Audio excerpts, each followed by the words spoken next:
ENBA award में UP तक की धूम, best selection coverage, best regional website के जीते अवार्ड। आपका बहुत बहुत शुक्रिया।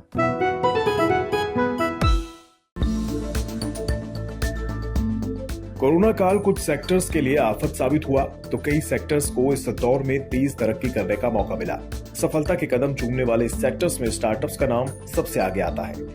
इनके लिए देश में कारोबारी माहौल पिछले कुछ वर्षों से एकदम मुफीद बना हुआ है। इसमें भी 2021 तो देश के स्टार्टअप्स के लिए बेहद शानदार साल साबित हुआ है।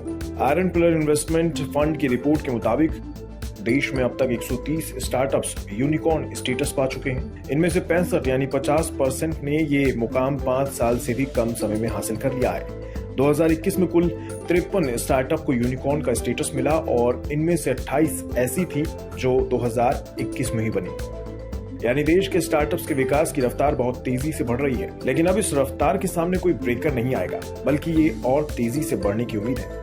यूनिकॉर्न उन कंपनियों को कहा जाता है जिनका वैल्यूएशन $1 अरब यानी 7,600 करोड़ से ज्यादा हो जाता है।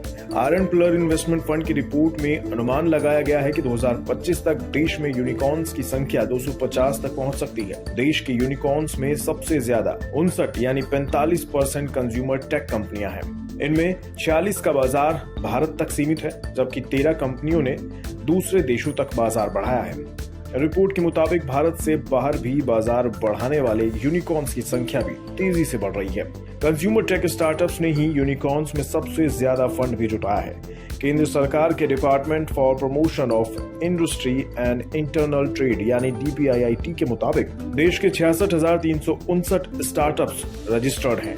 देश में यूनिकॉर्न का स्टेटस हासिल कर चुके 130 स्टार्टअप्स में 12 स्टॉक मार्केट में लिस्टेड हैं, जबकि 7 का अधिग्रहण हो चुका है।